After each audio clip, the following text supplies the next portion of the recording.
Joining us now, former Democratic Congresswoman Katie Hill of California. She's the author of the new book, She Will Rise, Becoming a Warrior in the Battle for True Equality, which comes out tomorrow. Katie, welcome back to the show. It's good to see you. So many questions.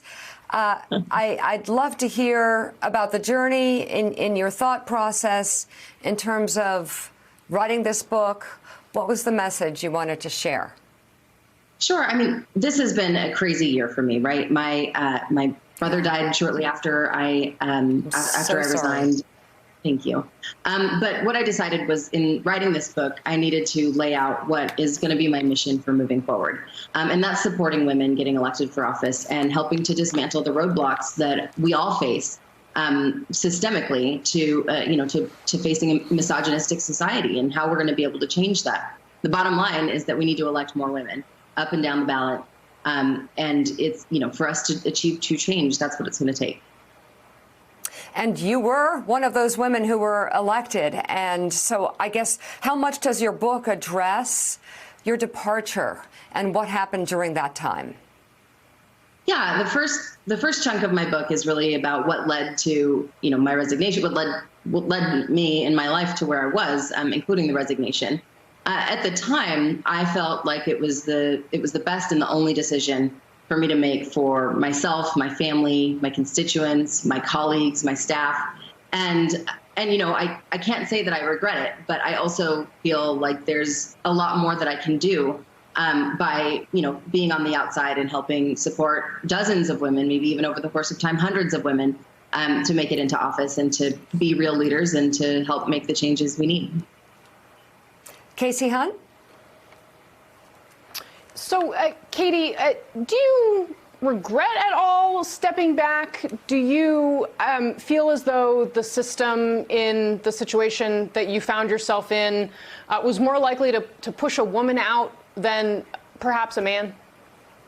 I think the system was absolutely more likely to push a woman out than a man. And I feel like, we see the double standards play out in so many different ways. We're seeing it play out in, the vice presidential pick, and the way that women are described, the women who are in the running for that are described as overly ambitious or, too in it for themselves. And you're just going to see that over and over again. But yes, I think that the salaciousness of what happened with me and the fact that I was a woman, a young woman, all contributed to me feeling like I needed to step down.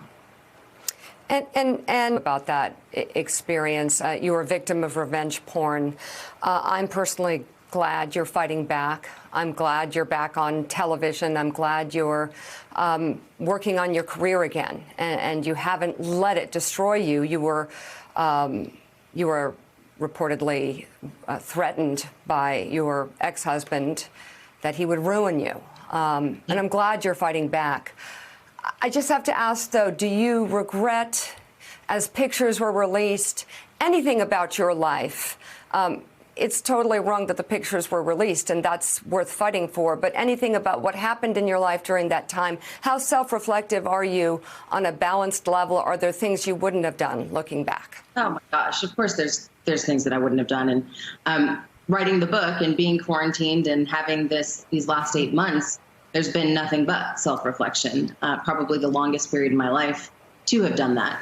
Some of the mistakes are obvious. And I think when it comes down to it, the simplest way of describing it is that I allowed myself to get too close to my staff and to not draw, the clear boundaries that you should have. And I think that was a trap that I fell into for a number of things that I discussed in the book, including, the relationship that I had with my husband.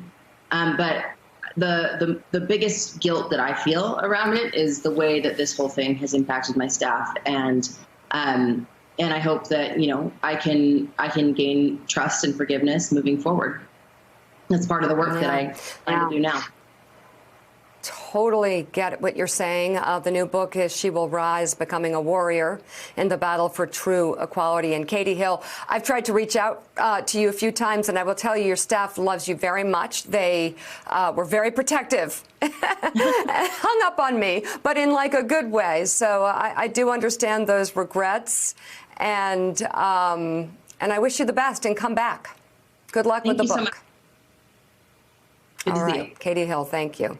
Thanks for checking out MSNBC on YouTube, and make sure you subscribe to stay up to date on the day's biggest stories. And you can click on any of the videos around us to watch more from Morning Joe and MSNBC. Thanks so much for watching.